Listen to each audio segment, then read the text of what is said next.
unaweza ukaitafakari dunia kwa upana wake sana, ukawa hupati jibu kamili ya kipi na kipi kwako wewe ni kizuri na kitu bora zaidi.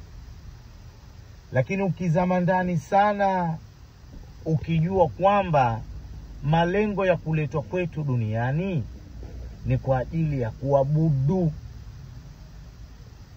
wama khalaqtul jinna wal insa illa liya'budun,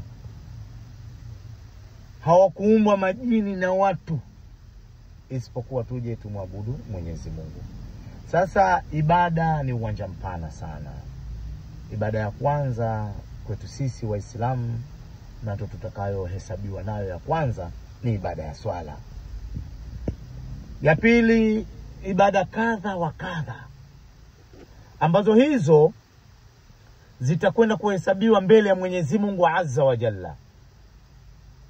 Lakini katika hizo ibada, ukatoa sadaka, ukafunga, ukahiji kwenye Maka, ukaenda kuhiji, ukafanya mambo kadha wa kadha. Lakini yapo mambo ambayo, ipo ibada ambayo ukiifanya hiyo ina usamehevu ndani yake na malipo yake ni makubwa. Ibada ambayo baada ya kumaliza swala ukatoka kwenye mihangaiko yako, ukawa una faragha zako, ukawa una majambo yako, lakini ukawa unaifanya, ukawa unamkumbuka sana Mwenyezi Mungu. Mwenyezi Mungu Azza wa Jalla amepata kusema yafuatayo: wadhakirina Allaha kathiran wadhakirat a'adda Allahu lahum maghfiratan wa ajran adhima. Tuondoke na hapa. Wadhakirina Allaha kathiran, na wanaume wenye kumkumbuka sana Mwenyezi Mungu. Wadhakirati, na wanawake, maana mtu anamtaja Mwenyezi Mungu anapoamka, anamkumbuka Mwenyezi Mungu anapokula, anapotembea, anapofanya kila lililo jema, anamkumbuka Mwenyezi Mungu kwa adhkar mbalimbali, kwa istighfar mbalimbali, tasbih mbalimbali, anamkumbuka Mwenyezi Mungu.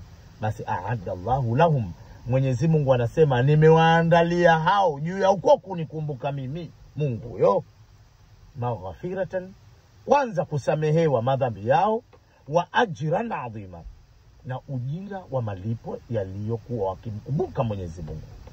Kwa hiyo ibada ya kumkumbuka Mwenyezi Mungu, upana wake anaujua Mungu, malipo yake, lakini usamehevu kwa Mwenyezi Mungu ni mpana sana.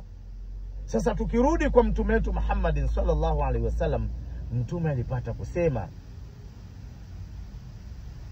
mfano wa mtu ambaye anamkumbuka Mwenyezi Mungu na mfano wa mtu ambaye hamkumbuki Mwenyezi Mungu ni mfano wa mtu aliye hai na huyu mwingine ni aliyemfu kiiman. Bimantiki ya kwamba mathalul ladhi yadhkuru rabbahu walladhi la yadhkuru rabbahu kamathalil hayy walmayit, mfano wa mtu anayemkumbuka Mwenyezi Mungu Mola wake, akakumbuka kwamba muda huu ni wa swala, akaenda akaswali, muda huu ni wa kutoa sadaka, akatoa, muda huu ni wa kumdhukuru Mwenyezi Mungu, akamdhukuru, muda huu ni wa kumshukuru kwa alichokipata, akashukuru. Ni mfano wa mtu aliye hai, yule anayeshukuru na kumkumbuka Mungu, na huyo ambaye hamkumbuki ni mfano wa mfu. Maana yake mfu hawezi kufanya chochote mpaka afanyiwe. Ndugu yangu Muislamu, na kuhusia, pamoja na kuhusia nafsi yangu, kwanza kumcha Mwenyezi Mungu, cha pili kumkumbuka Mwenyezi Mungu popote ulipo, popote utakapokuwa. Ijumaa mubarak.